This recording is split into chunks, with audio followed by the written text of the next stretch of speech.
Sa inyong affidavit, paano kayo nagbabayad sa mga opisyal? Gaya ng sinabi nyo. Cash ba yan lagi? Cash po lagi. Okay, cash lagi. So, nag-withdraw kayo ng malaking cash sa bangko? Yes po, Your Honor. Yes. Magkano pinag-uusapan natin? Anong range ng bigayan? Your Honor, I invoke my right po, Your Honor, kasi wala pa po akong protection po. Sir, ang protection nyo ay magsabi kayo ng totoo, under oath. Kanina, inamin nyo na nagbabayad kayo ng 10 to 25% sa Quezon City. So, given yung range ng halaga ng mga proyekto nyo sa Quezon City, magkano ang range ng bigayan kapag kayo nagbabayad niyang 10 to 25%? Senator, with the permission of Senator Yes, Tiveros, Mr. Chair. the Senate President is recognized. Mr. Diskaya, bigyan ko kayo ng advice. This is not because I am a lawyer. It's because I have been here for ages, since 1992. Ay, ako ang pinakamatandang senador dito sa term, hindi sa edad. Mas may edad sa akin yung katabi ko. Meron kayong legislative immunity, huwag kayong matakot. Pag sa hearing kayo nagsasalita, pwede nyo invoke legislative immunity, magsalita kayo. Huwag nyo sabihin yung against self-incrimination. Hindi. There is such thing inherent sa mga committees, yung legislative immunity yung tinatawag. Kung meron kayong gusto ipagtapat, ipagtapat ninyo.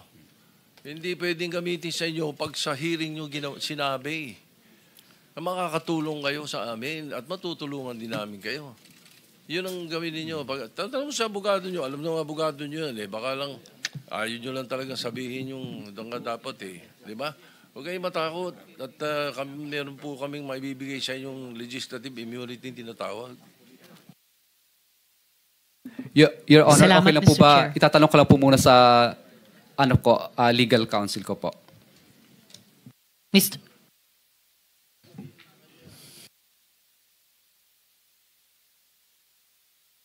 1 minute suspension.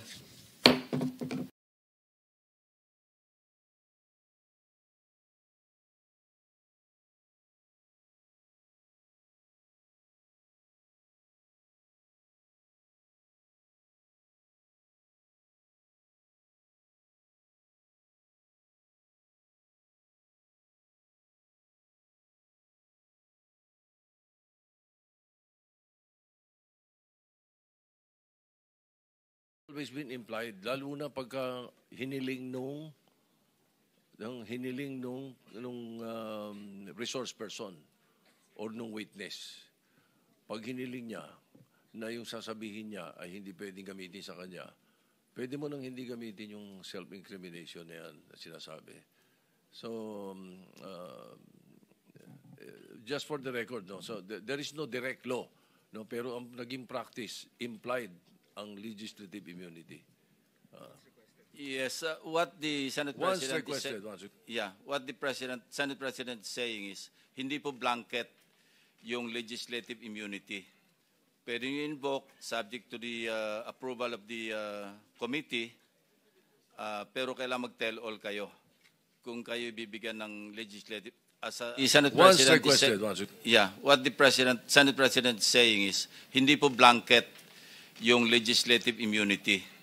Pwede nyo invoke subject to the approval of the committee, pero kailangan mag-tell all kayo kung kayo bibigyan ng legislative. As the Senate President stated, wala pong batas kasi hindi covered ito, unlike in the United States.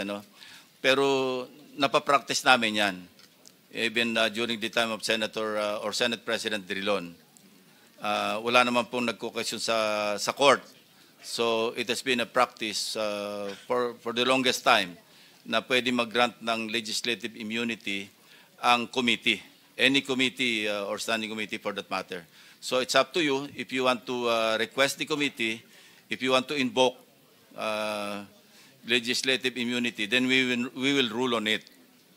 But also, Mr. Chairman, but also it does not exempt you from perjury. Di ba? It doesn't mean that you are exempted from perjury pagdating na pag ini-invoke yung legislative immunity. Kaya kailangan Mr. Chair. sasabi pa rin na totoo. Mr. Chair, Senator Marcoleta is recognized.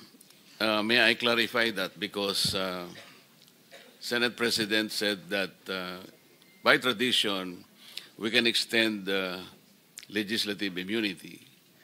But I think that is based on tradition that may not hold to any specific witness. That is why this representation, as early as last week, I think, suggested a modality that is based on the law itself, which is Republic Act 6981, where a potential witness can apply under the witness protection program of the law. I think this is the best remedy that any potential witness who wishes to come into the open, considering that he or she will be protected well by the law. Yun sana yung gusto nating tuntunin noon. Ako po ay nalulungkot wala yung Justice Secretary because before I floated that idea, I made sure that that one is something that we can rely on. I spoke to an Undersecretary of Justice, pagkatapos okay naman siya nung umpisa until he recommended or he suggested that the Secretary of Justice should also be consulted. So sabi ko, mas mabuti yung ganon. And then the Secretary of Justice called me personally. At ang sinabi nga niya, that is something that we can float. We can encourage people like that. Kasi pagkakaalam ko, ang Senado, magkabakas naman tayo. Kasi ngayon, we are pursuing the Whistleblower Act na sana'y ma-ratify ng Senate as soon as possible. So sa aking pagkakaalam po ay sinabi niya na this is a route that a potential witness can take. Of course, subject to the application kung siya ay eventually be admitted. Kung sakasakali namang hindi siya ma-admit, wala pong problema doon. However, sabi ko sa kanya, we need to go into the process, which he agreed. Ang naging problema lamang po, Mr. Chair, bigla kasi siyang gumawa ng parang press briefing na kung saan sinabi niya na before a particular, in this case, the Discayas can apply under the Witness Protection Program, kinakailangang magsoli po sila ng mga nakulimbat nila, which to my mind is not correct. Sapagkat kahit basahin po natin yung Section 10, na ito po yung applicable provision under the law, yun pong restitution or yung indemnification to the government, while it is a good policy, wala po dun eh. Walang requirement na ganun eh. Kaya nga, ang sabi ko, kung nandito sana siya, I could have confronted him personally. Magkaibigan naman po kami. Hindi ko malaman kung bakit siya tumaliwas sa usapan namin. At abogado naman siya, kayang-kanya namang basahin po either Section 3 or Section 10 of the law. Wala po talagang restitution eh. Kasi mag-a-apply pa lamang po kung sakasakaling ma-admit siya. In other words, the process must begin. Hindi nga po nangyari yung ganun eh. So sayang po yung pagkakataon na tuntunin yung remedy, which is very, very legitimate under the law. So inconsistent po yung sinasabi natin ngayon na we can provide legislative immunity, but they aren't immune. May I respond, from perjury. Senator Marcoleta? Thank you, Mr. Chair. Okay. Magkaiba po yung legislative immunity kesa doon sa pagiging state witness. Yung legislative immunity does not extend to prosecution. Ang sinasabi lang natin, lahat ng sasabihin niya rito, maski incriminate niya yung sarili niya, hindi pwedeng gamitin sa kanya. Yun lang po yung legislative immunity. Yung sinasabi niyo po ay yung ma-admit sa Witness Protection Program at pwede siyang tanggapin ng DOJ bilang isang ordinary witness or as an accused na pwedeng i-discharge ng korte as a state witness. Tama Magkaiba po yun. Kaya Tama wag niyo po. pong paghaluin kasi sandali lang po.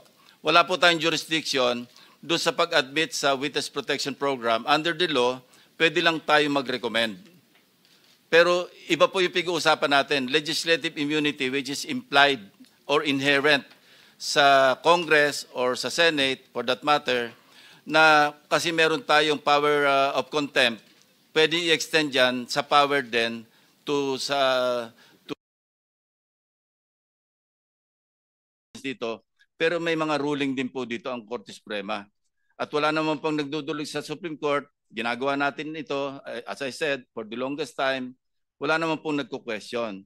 So kung meron magko-question, then we will allow or we'll just wait for the Supreme Court to issue a ruling in this regard. Pero wag po natin pagaluin yung Witness Protection Program sa legislative immunity. Domain lang po natin yung legislative immunity. Now, if anybody wants to question that authority or power, which is inherent, sabi ko nga, no, hindi ito klaro na may power tayo kasi wala naman po talaga sa batas. Pero sa US jurisprudence, meron po yan. Meron tayong pwedeng i-cite. At tayo naman po, minsan sumusunod sa, di ba, nakapattern po tayo sa United States pagdating sa mga jurisprudence. So gusto ko lang i-clarify na iba po yung sinasabi niyong Witness Protection Program at being a state witness in the court of law kesa sa legislative immunity. Those are two different animals. Mr. Chair, malinaw na malinaw po yun at hindi ko po pinaghahalo. Naiintindihan ko po yun. Ang sinasabi ko lang po, yun pong Witness Protection Program is a better remedy sana kung yun po sana ay napagbigyan.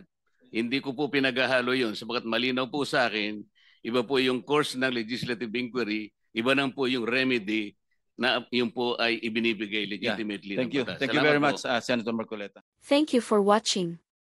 Don't forget to like, share and subscribe for the latest hot news of the press.